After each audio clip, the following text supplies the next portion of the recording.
All right, guys. Any questions on any of the material or anything relating to this class? Can we go over the quick quiz? Yes, what was your question? Well, I had trouble understanding the whole adjustment of it. Okay, can you just remind me that what the question is? Yeah. So suppose that the Canadian decide to spend a smaller fraction of their income, and what would that do? So like I basically said it would like increase saving, decrease domestic investment, decrease the debt capital outflow, and the exchange rate, and the trade balance would remain the same. Okay, so the example talks about spending less, right? Smaller fraction of their income, Yeah, okay. So spending less definitely leads to, if Canadians spend less, there's definitely going to be an increase in savings by Canadians. I guess what follows is what I'm not sure about. So you say there's an increase in savings by Canadians, which will lead to a decrease of investment. Why is that the case? Why do you have that impression that it would lead to a decrease in investment? Okay, so if we think about, so the distinction to make this week, and we'll kind of talk about this distinction with regards to stuff we've seen in the past, is in the past when we had a closed economy, so I'll just kind of write it over here. In a closed economy, we had savings is equal to investment, and then in an open economy, we had savings is equal to investment plus net capital outflow. Or you could reword this and say that,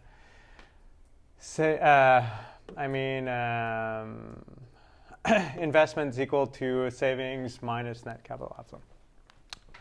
So that's the framework that we had in the past. This is the new one, and then there's going to be kind of like small modifications to be made today as well.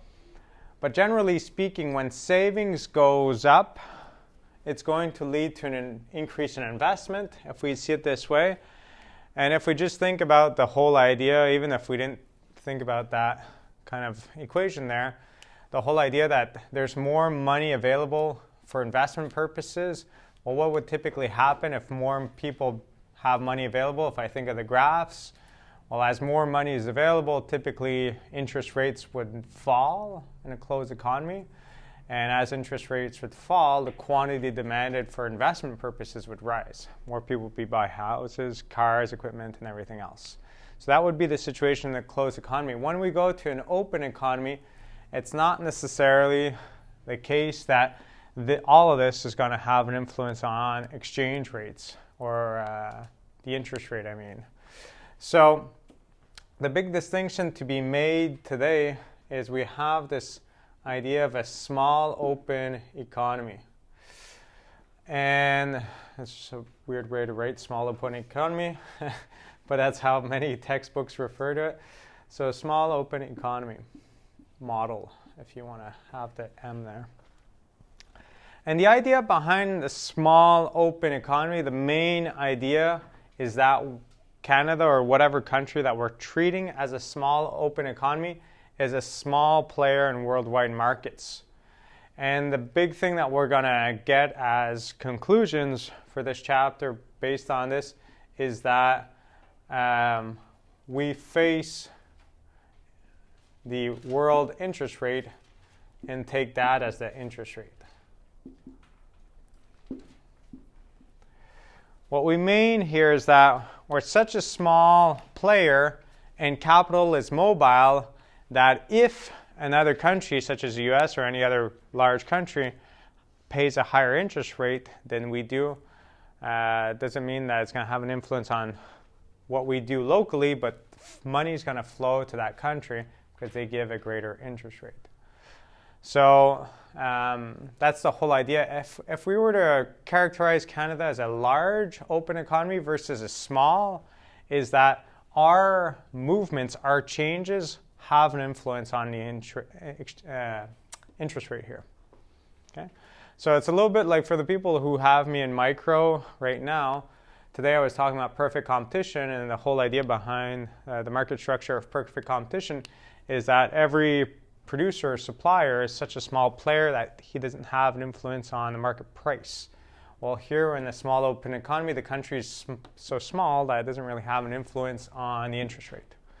Is the big idea here. So that's pretty much the kind of intro to give for that question. So what was the actual question afterwards? So you talked about spending less, an increase in savings, and then the impact on investment and net capital outflow depends. Maybe it's because I got confused between saving internationally, like going abroad to make more money, versus putting money here. So I said like it's worth investing elsewhere more than it is investing here. So domestic investment here would decrease. Yeah, I understand what you mean. But if people used to invest a certain level and there's an increase in savings, I could see that a lot of that more money that's available to be lent out could go internationally. But I wouldn't understand how you would have a situation where typically at first you would have like, I don't know, 50 billion savings and investment locally, and then all of a sudden you have an extra 10 billion in savings, and it reduces that 50 billion that used to be invested when there was less savings available. That wouldn't make any sense. So you take more risk because you have more money. Yeah, those things would still get funded. Like, there's no reason for the investment here to go down.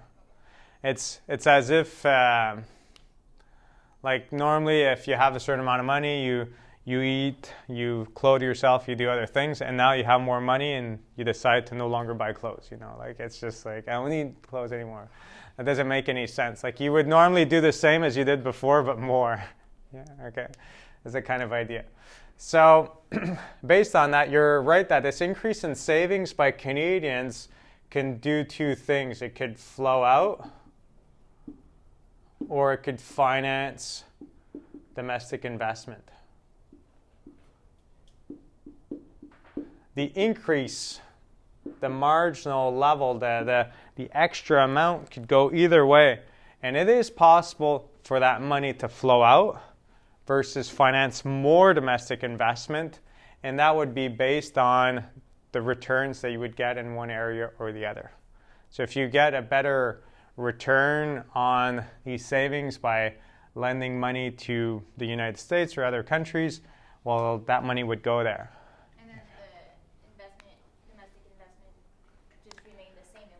Exactly. Not necessarily. So it could be a mixture. It could be that investment goes up a little bit, or it could go up more, or not change, but it wouldn't go down. There's no reason why it would go down. Yeah. So this chapter has a lot of graphs, and I know it could get confusing with a lot of graphs. So I could easily go over the graphs with you guys, but there's a lot of takeaways in this chapter that don't necessarily require you to know the graphs by heart, and I won't ask you necessarily to draw a graph for this class. And if there is one, I'll focus on that one only. The other ones I'd say not worry about so much. But you have to understand the relationships like we just kind of rapidly discussed here. The one graph that I want, actually you don't need to know the graph, but I'll do the graph just to explain my point. The one graph that we're going to look at is exchange rates and how that graph, how could you fix the exchange rate? Because I just find that one's easier to understand graphically speaking, but you could also explain it in words. The other ones I don't think I'll ever see on an exam for you guys, so I'll have to go through the questions. I don't want to say that and one to pop up. Like, it could be important, but if it is, it will just be like a small multiple choice versus like a longer base question or something else. Okay. You won't be required to draw them out, that's for sure. You might be required to kind of understand what it means, but not to draw them out. Okay. So we'll move into that right away, and then we'll kind of come back to some of the other points to make sure everything's clear. So there's different ways of characterizing the demand for currency, either domestic or foreign currency, And this textbook does it differently than prior textbooks that I use, so I'll just go through that kind of prior method that I illustrated a little bit last week. And that prior method, what I personally like to see is the idea that if I'm going up on this exchange rate diagram, here's a situation that Canadian currency is appreciating, so that's the way I like to see it. And for that to happen, I never remember this by heart, but what would have to happen? It's either I get more US dollars per Canadian dollar, or I get more Canadian dollars per US dollar. So I like to set it up as these numbers here, whether it's 0.5, 1, 1.5, all of these represent how many US dollars I get per Canadian dollar. That is what I'm representing here. That is the form of exchange rate that I'm representing. As we've seen last class, you could either represent it as USD per Canadian dollar or Canadian dollar per USD. And if you go on xc.com, you'll always have both, and it's just one is the inverse of the other. And the reason why I like to do it this way is because if here I say that this is my demand for Canadian dollars and my supply of Canadian dollars, well, as the demand for Canadian dollar rises for various reasons, it's going to lead to this intersection point to be higher on the graph. And for me, logically speaking, in my brain, it just makes more sense that as I'm going up on the graph, the Canadian dollar is appreciating. Like I said last class, this could be flipped, and these would be flipped as well. And it still works. It still represents reality. It's just, for me, it just doesn't fit my brain as well. So I like to see it this way. And as we mentioned last class, the demand for Canadian dollars is the same thing as saying the supply of foreign. It could be US dollars if we're just talking about two different countries. And the supply of Canadian dollars is the same thing as the demand for foreign. And the reason why we say that is that you're never buying a currency without supplying another currency. Like, it's always an exchange. So as you go to the bank and you say, I want US dollars, you are supplying Canadian dollars. As you say, I want euros, you are supplying Canadian dollars. So every time you go to buy a currency, you're offering another currency. So that's why if we see it in a two-country framework, just to keep it simple, well, this supply I have of Canadian dollars, well, those dollars that I'm supplying in the foreign exchange market is to buy some of the other currency. And the people that are demanding Canadian currency is because they're supplying their foreign currency and they want to buy Canadian goods. So the demand for Canadian dollars will go up if there's an increase in demand for our exports, or if there's an increase in demand for our treasury bills and everything else, our financial instruments. So increase in demand for financial instruments, Canadian financial instruments.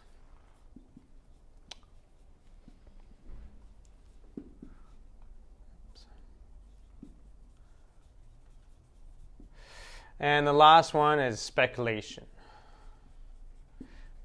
That we don't really worry about, but it's just worth mentioning. And the other one here, there'd be an increase in supply of Canadian dollars or demand for foreign if there's an increase in demand for imported goods, or an increase in demand for foreign financial instruments.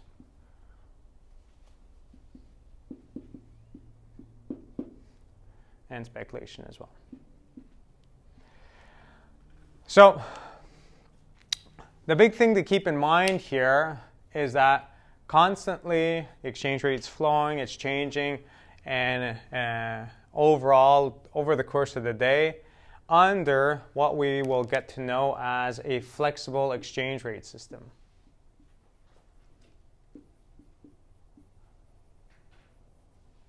Okay.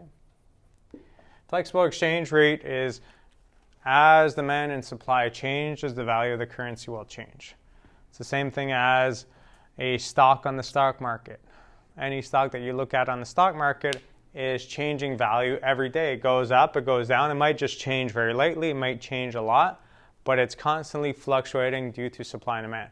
Same thing with currencies, flexible currencies. But if you think about like privately owned firms, they're not subject to the stock market, so they're kind of fixed. They don't change. The value of the company may change, but you don't notice it. It's not something that's constantly changing just by market demand, market forces. And fixed exchange rate systems will not change as well. And we'll see how that works and how we can have some in practice. There's different models, but we'll understand all of that. So the big thing here to note is we talked a lot in the past about this idea that, let's say, Canada finds a treatment for coronavirus and they could supply more than what is required for all Canadians, and it's possible for it to export. Well, if such a thing would happen, I would definitely expect the Canadians' currency to go up in value, because a lot of people would demand this product. As they demand this product, they demand our currency. And as this would happen, the demand for Canadian dollars would shift right, leading to an appreciation of the Canadian dollar relative to these countries who are importing more from us all of a sudden. So that was the focus of the discussion a little bit more last class.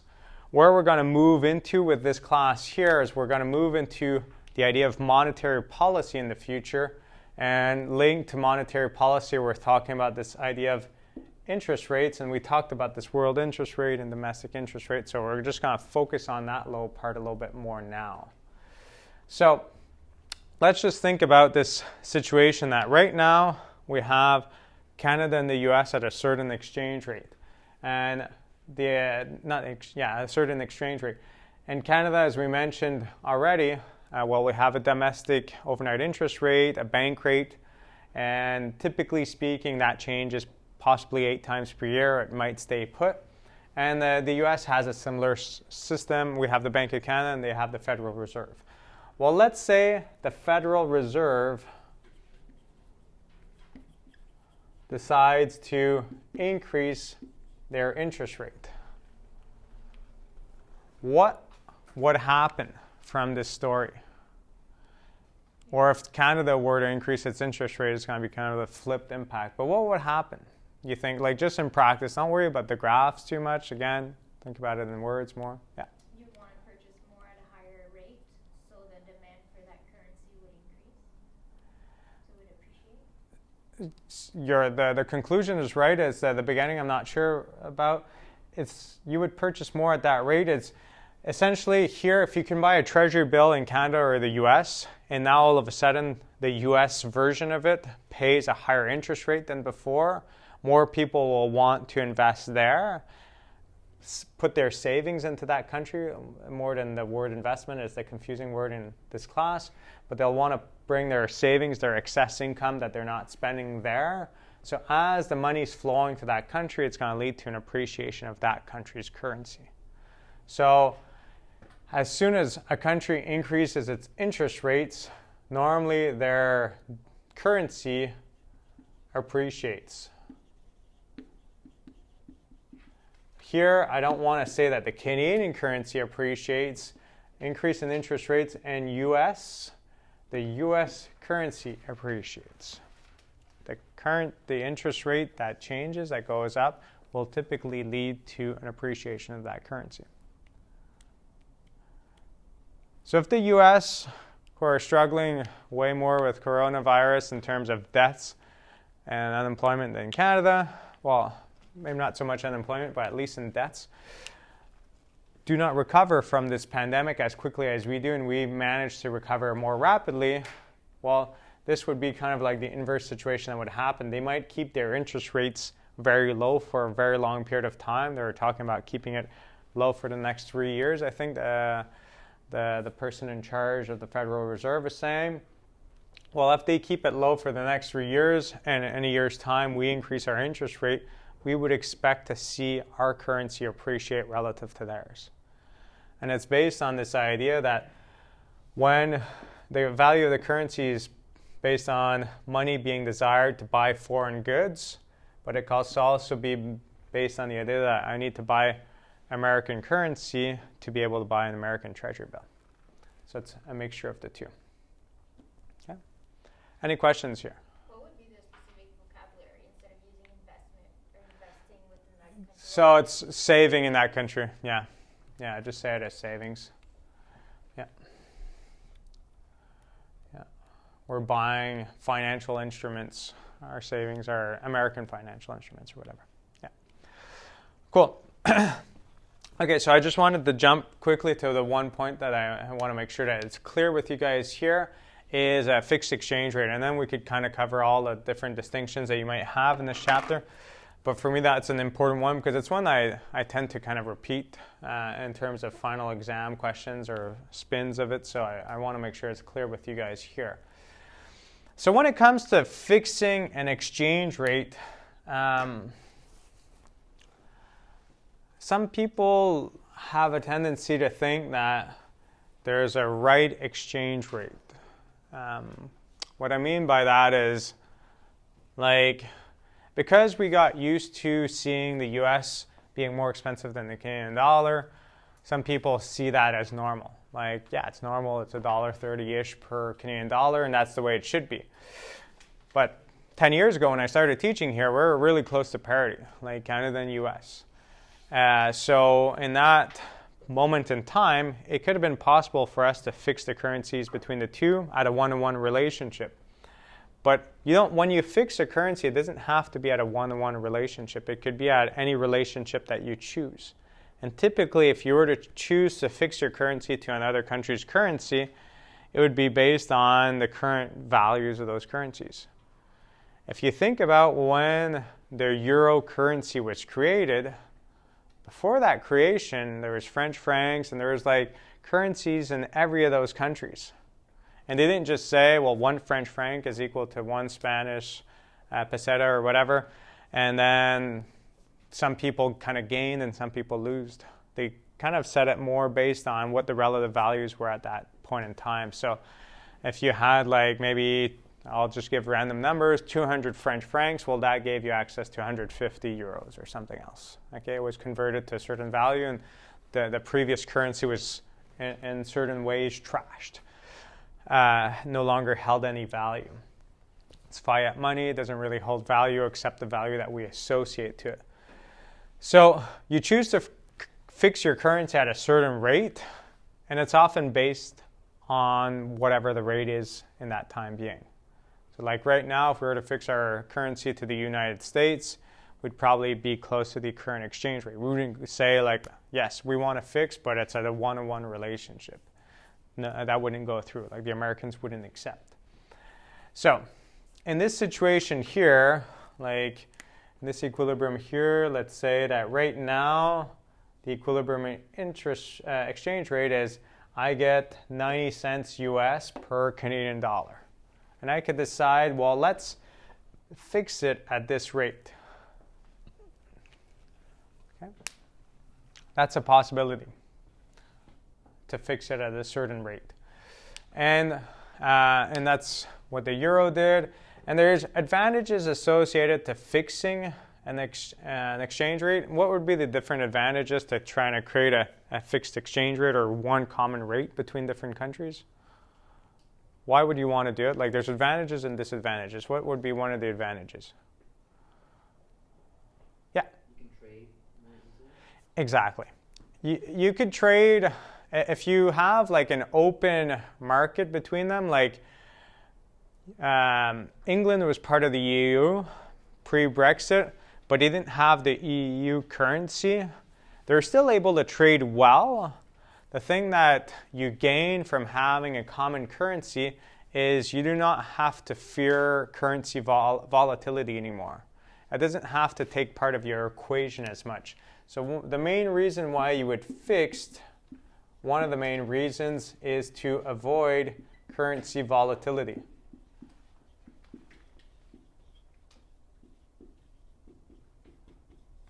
With trading partners.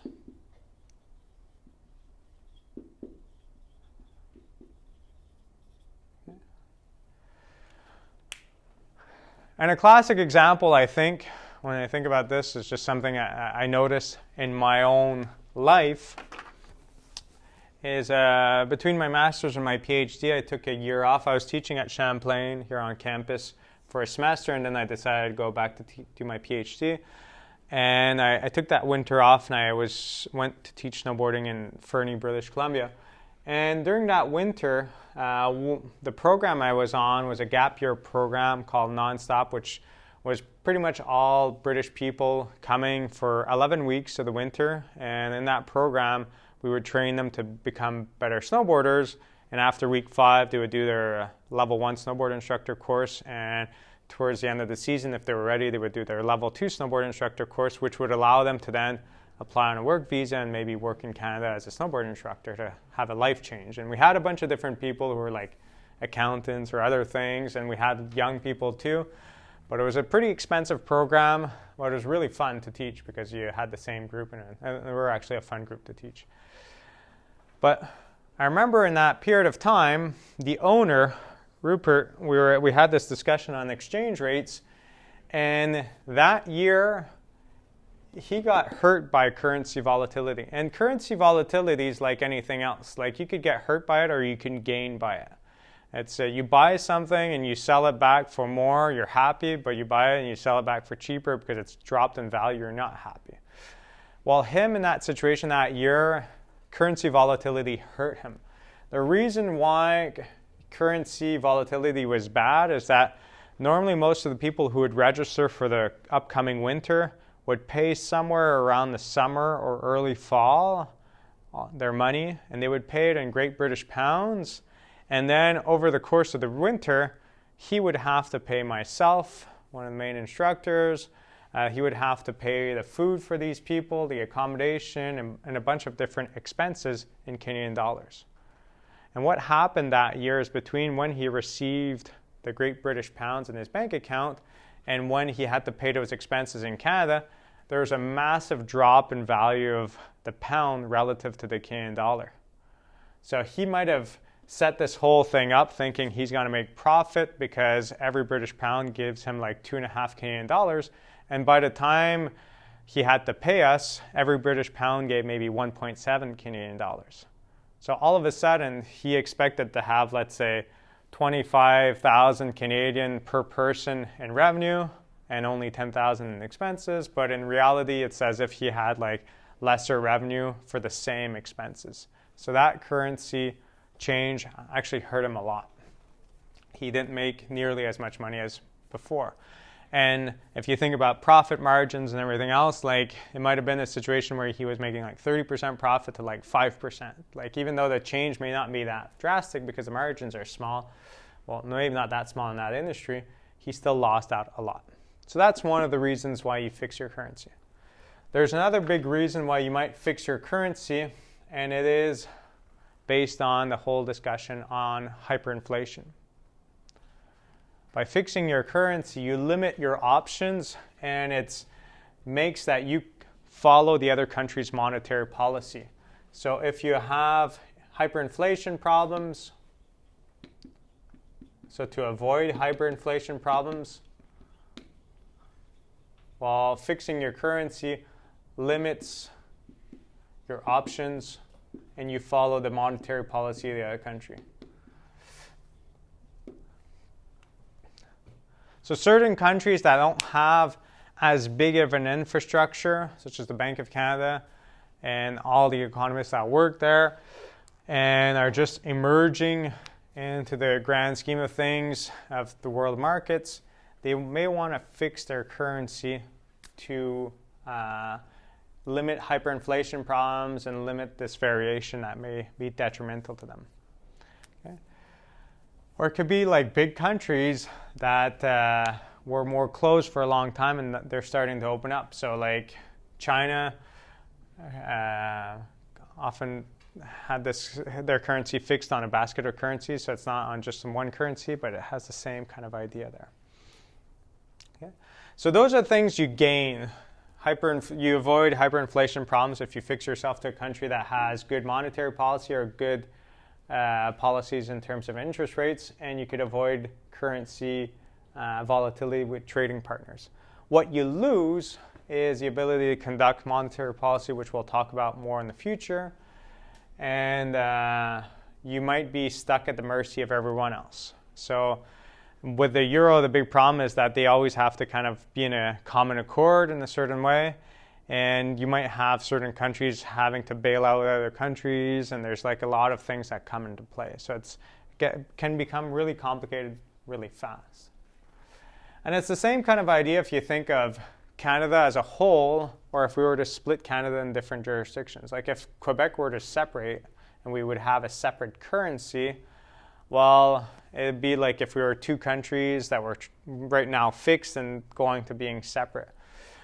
Same thing as if Alberta were to separate and everything else. Well, right now, Canada, when the Bank of Canada decides to establish an interest rate for the country, it's trying to think about the impact on all the country. Obviously, in different periods, you'll have different parts of the country that are going through recessions or problems of unemployment, where other parts of the country are booming. And then it's going to flip around.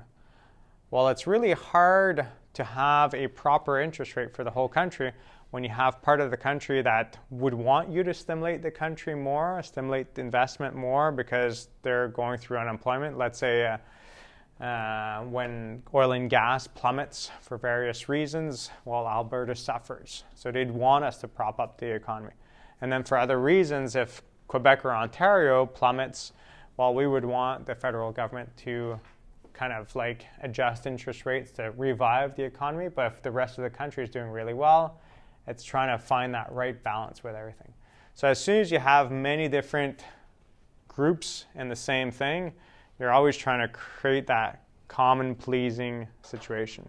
It's as if you're with a good group of friends on vacation and you're trying to decide which restaurant to go to or like what activity to do today. Like it's gonna be fun because you're as a group and everything else, but like you're always trying to figure out a way that everyone's kind of happy, you know?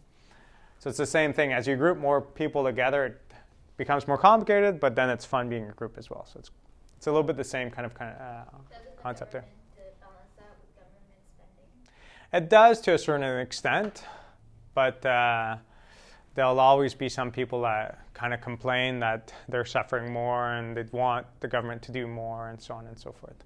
But there is other measures that they can use to try to reallocate to whoever needs it most. Yes, you're right.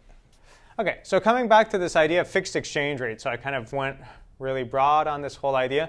The exchange rate's fixed at a certain rate.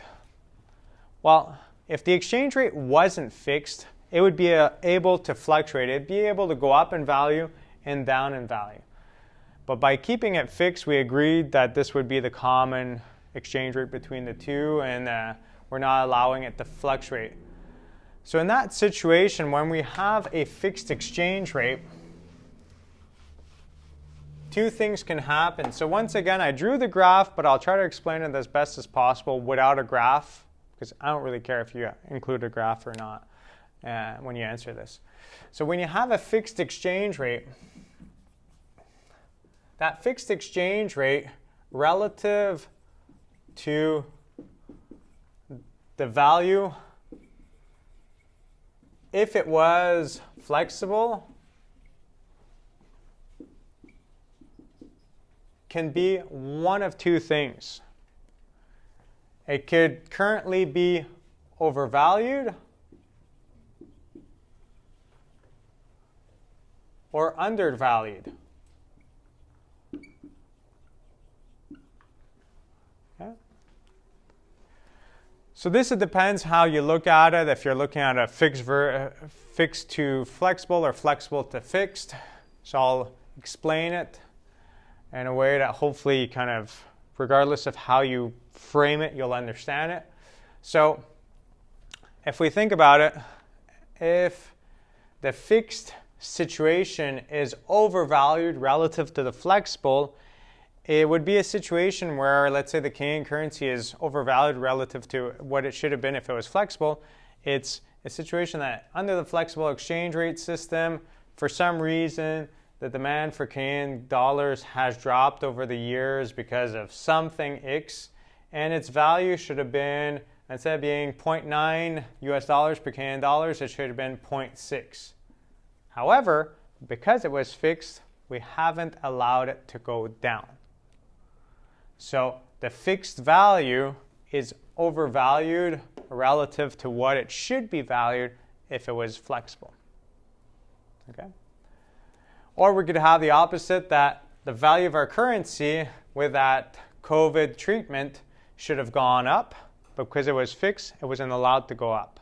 So because of that, the fixed price is actually lower than what it should be. Okay? Yeah? So a currency could be, let's say, for example, between the US and the States, if the currency is like fixed, does that mean, let's say, for example, the Canadian dollar would be different, it would still be different in England, like the comparison? You know, it would still be. So normally when you fix two currencies together, like they're moving together. So if the US goes up relative to the British pound, the Canadian would also go up relative to the British pound, because we're not letting there to be a difference between these two. When one goes up, both of them go up. When one goes down, both of them go down, relative to everything else.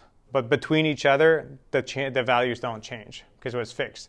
Unless you adjust, it's the rate at which it's fixed, but typically you wouldn't. So like the examples that we have from our history are like when Mexico pegged their currency relative to the US currency.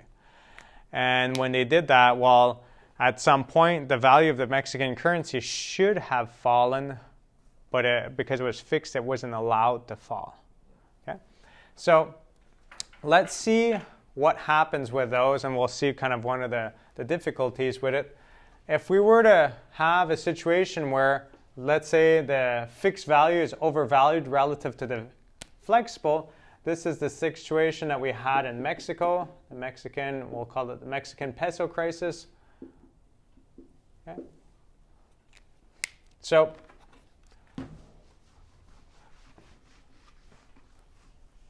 it's not sufficient to just say the fixed value is overvalued relative to the flexible. It can't remain that way unless something happens. So I guess this is where the graph becomes interesting in a certain way, or important to see. So when I look at this graph here, if I think, well, the Canadian currency, the demand for the Canadian currency is fallen. So normally in the flexible exchange rate system, the value of the Canadian currency would be 0.6 US dollars per Canadian dollar. But we're not allowing this to happen. The Canadian central bank wants to keep it at 0.9. So what has to be done? Well, for us to remain at 0.9, we know that the quantity demanded for Canadian is equal to this. And I know that my supply, or quantity supplied of Canadian, is this. There is a disconnect between the two. There is a gap. So what does the central bank of that country have to do? It's like anything else that you want to prop up its value. Let's say gold or anything else fluctuates in price from one day to the next. And you were someone selling gold, and you would say, I don't want gold to be any different price from one day to the next. I always want it to be $1,000 per ounce. Well, what would you have to do if market forces would make it go down to 900? What would you have to do? Yeah? Remove gold from the market. You remove gold from the market. By removing gold from the market, you increase its value. And if market forces for the gold were to go up to 1100, what you can do, you can flood the market with gold, bring back down its value to 1000. That's essentially what they're doing with currency. So if you have a currency that here should have gone down in value, it's kind of like that example of gold should have gone down in value. Well, how do we increase its value of this currency? Well, we say that this is the quantity demanded, this is the quantity supplied. The central bank will take away that excess supply of Canadian dollars. So in this case here, if it's overvalued, the central bank will remove its currency, so we'll buy its currency to remove it with foreign reserves.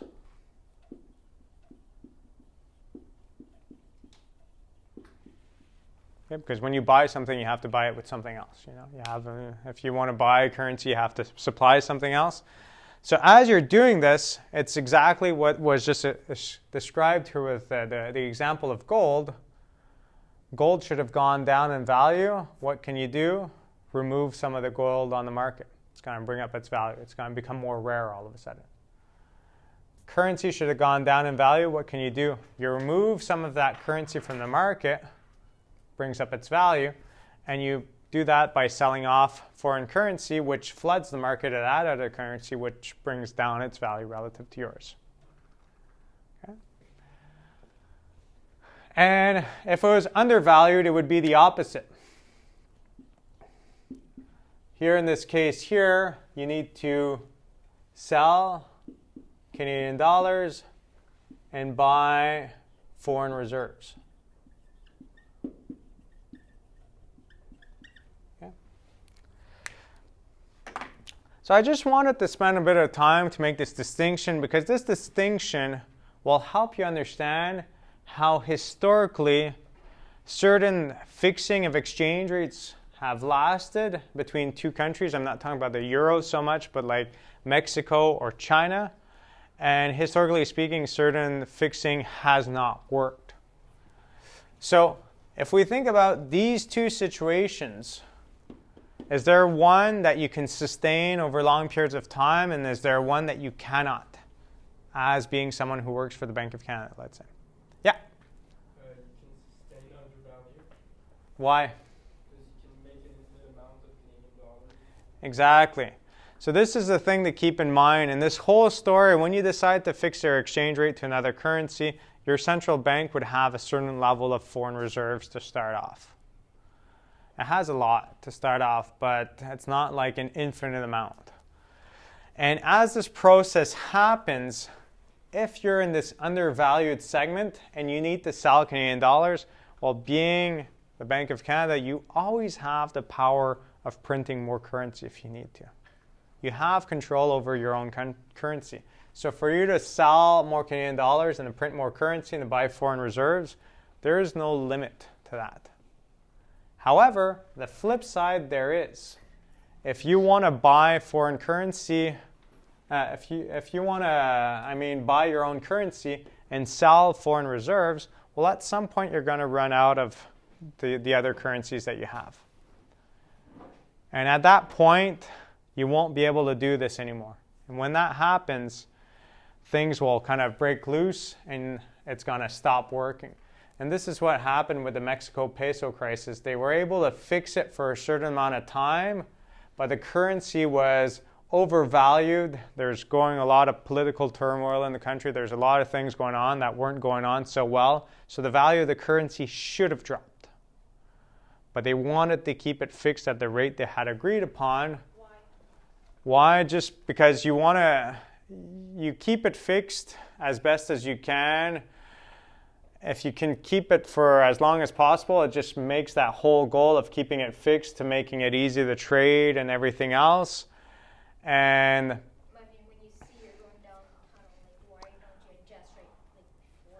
so that's what happens when it hits that limit in a certain way. When it hits that limit, when you say that you can no longer keep it fixed, that's when it drops in value. And it dropped in value by like 40% overnight. So it's a little bit that, but to an extreme. They could have maybe said a few months prior, we're going to readjust at a lower rate, but it's might make it look like you're manipulating the market and you might be enriching some of your friends if you kind of tell them. There's might be more to it than that.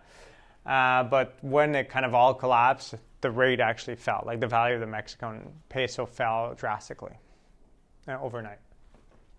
Whereas undervalued, which would have been the case that a lot of people, if you read the news, that like United States and other countries have accused China of keeping their currency value too low, that if they were to let it move around as an inflexible exchange rate market, the value of the Chinese yuan would go up, making the Chinese goods more expensive, so they're keeping it artificially low. And a lot of people are accusing them of doing so to try to export more and to gain like a competitive edge on the markets. Well, I'm not here to argue whether they are undervalued or not, but if they are, it's something that's sustainable. They can sustain this forever. Because undervalued, selling your own currency and buying foreign reserves, you do not have a limit. It's the opposite, that there is a limit. Okay? But in reality, if we were to think of this example with Canada and the US, if we were to fix our rates with the US, because the currencies constantly like fluctuate either up or higher or lower than a certain amount, it's quite possible that you would be able to sustain a fixed exchange rate if, let's say, over the last few years, a currency hovered around 1.3, or it's always really close to it. It should go up or down based on it. Some periods you're buying some of the foreign currency, other periods you're selling some of the foreign currency. That could be sustained as well. That's when you have like massive overvaluation for a long period of time, that can't be sustained. So if we wanted to fix with the US to make it easier to trade between the two countries, it would be possible. The problem with that is that you're setting yourself up in a way that you lose access to monetary policy, which we'll focus on more in the future, of having our own interest rate. That's the biggest thing. Yeah. Does that not lead to problems? So like, I know like oftentimes people say like the diamondback is a very reliable currency, and like even like in March when COVID was really hitting the fan, that a lot of people flood to the U.S. dollar. Is there a reason, or is it just because we think United States is like a solid economy and it's almost too big to fail? Like, it doesn't make sense why everyone always floods to the United States in times of crisis, where especially now it's maybe not the most reliable currency. No, and you make a very valid point, and like, I don't know when the shift will happen, but I'm pretty convinced that sooner or later that shift away from the American currency will happen. Will it be within the next 5 years, 20 years, 50 years? I'm not sure. I haven't predicted that, and I haven't looked into it well enough. But the way we're moving now, I'm sure that at some point we're going to move away from the U.S. currency. In the past, it was easy for it to be kind of the U.S. was such a superpower, and their currency was worth a lot. And it was worth a lot for various reasons. But one of the reasons why it's not worth as much anymore, or it's more dangerous, is because that too big to fail idea, or being fiscally kind of like conservative, is not the case really anymore in the States. Like if you look at their national debt per population, it's extremely large. Like we're at what, like 20 to 30 trillion dollars US as their debt. Like even if you divide it by like 300-ish million that there are, it's still a lot of debt per person. Like it's way more than what we have here in Canada. So at some point, that unsustainable kind of way that they manage their economy, if it keeps on getting worse and worse, I could see people moving away to another superpower in the future, for sure. But there's various reasons why people kind of trusted that currency in the past. We'll see if that will remain in the future. Yeah. But it's kind of like gold and everything else. Like for some reason, when people don't know where to put their money, they just put it in certain specific areas. Like, I remember I just Googled it, and like it went up 10 cents in March. That's a lot. Mm-hmm. It doesn't seem like a lot, but when you multiply it, it's a lot. Oh, it's a ton. Yeah, for sure. So yeah. It's concerning, right? Like as a Canadian, I'm surprised the government wouldn't encourage more people to invest more into the. Well, they probably did, but how would a government counter that, right? Because they see they could argue that we have a pretty secure dollar as well, but. Yeah, their currency still fluctuates. Like it's not as if it was a complete safeguard. Like their currency definitely fluctuates, and in some instances in history it made more sense to invest in Canada, and other moments it made more sense to invest in the States. It definitely fluctuates. It's not just the one clear safeguard. There's more to it, to that currency change, than just kind of like people putting their money in the US. There's also like how different countries are getting hurt in terms of their economy based on COVID and everything else. So if a country is shutting down for longer, it definitely has repercussions on the currency and everything else. If they're no longer producing goods, because all their businesses are shutting down while they're no longer exporting, which has a big impact on their exchange rate. So there's more to it than just that kind of idea of money flooding a specific market, for sure. Question in the back? Isn't it because like the US dollar is highly regarded as like it has like the world, like it's a world reserve currency? It has a Yeah. So like it's accepted in every country in the world. Is that why? Yeah, that's one of the big reasons why, for sure. Like it's well regarded, historically speaking, but like I mentioned, I'm not sure that will remain forthcoming in the future if things start shifting to other countries being bigger powers, bigger economic powers, and that the American economy starts falling in a certain way. Like not falling as like being destroyed, but like falling in terms of percentage of world transactions, let's say. Yeah. No? Anyone else? Yeah, so it's a very interesting discussion. There's a lot to happen in the future with respect to exchanges and currencies and what's going on along those lines. But yes, the U.S. has been seen as more of a safeguard in the past, as more of a stable currency than many other countries. And it's kind of like the gold idea that when the Twin Towers got struck by planes, a lot of people were asking themselves, like, how much has gold gone up by? And gold value went up a lot because it was kind of a safe instrument in terms of crises. So it's just something to keep in mind. But that's based more on speculation and investing. It's not based on the big driving forces as much. It's a different kind of reason why people buy the currency. Any questions with regards to any other concept in this class, in this chapter, or anything else? No. So just something to come back to, like that whole small open economy idea with the world interest rate and our interest rate, and depending on this relative value of the interest rates will determine our net capital outflow is one of the big concepts here. That's important to know. But the other important part is what was kind of discussed in this class here, which is it's how from, let's say, the world interest rate now is 3% and Canada's interest rate is 2%. It's not necessarily just that relative amount. That's going to have an impact on net capital outflow right now. But it's how this one change relative to this one, which will have an impact on if the currency goes up or down, is the general idea. So that's often the case, and you'll see markets will always speculate on the winner. Like if you were to read the news today, the election in the States is tomorrow. And if you look at all the stock markets and everything else, a bunch of investors are either banking that it's going to be Joe Biden going to be elected or Trump.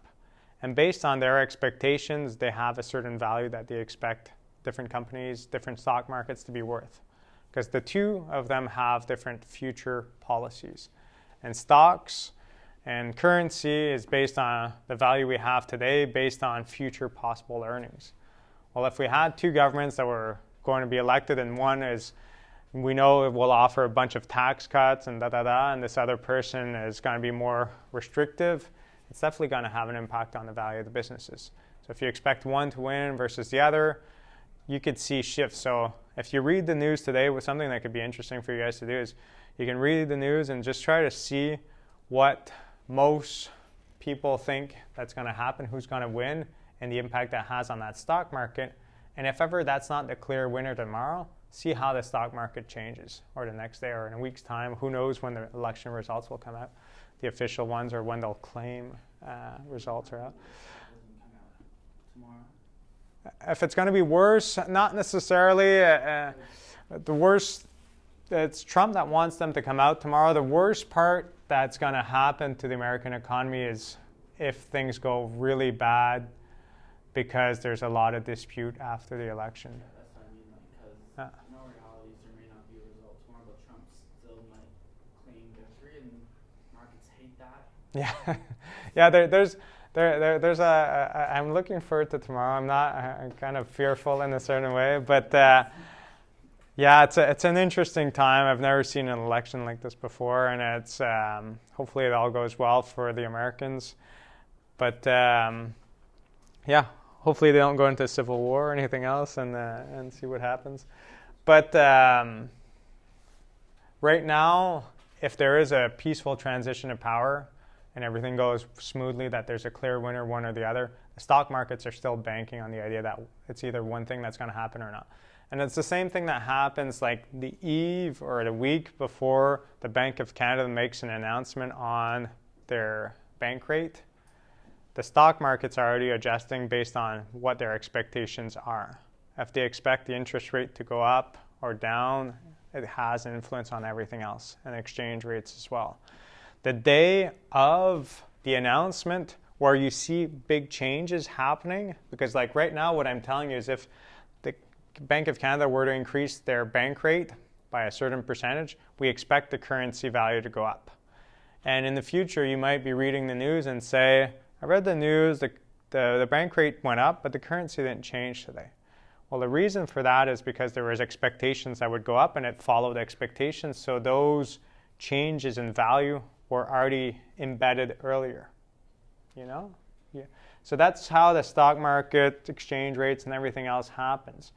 If you think that Tesla, Bombardier, whatever, are going to announce profits, 50 million of profits, and that's what they announce, if everyone had that expectation before, that price was already adjusted when those expectations sit in.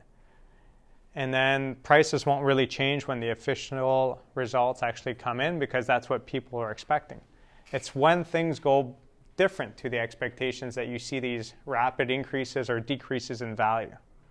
If no one saw that the Bank of Canada at the next announcement is going to increase the bank rate by 1%, everyone expected them to keep it steady because that's what's been called out for. And they increase it by 1% and no one expected it.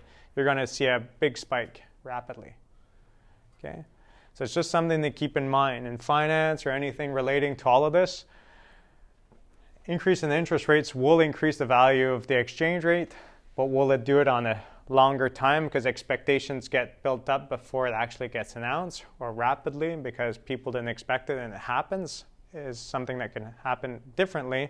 But all in all, an increase in interest rates will lead to an increase in the value of a Canadian currency. Okay? So just keep that in mind. Just so you don't read the news and go like, yeah, no change. What I learned in macroeconomics is bullshit, you know? So just don't think that, hopefully in the future. Okay? Any questions or comments? All right, I wish you guys a good day, and we'll see what happens on the elections, and I'll see you guys next week.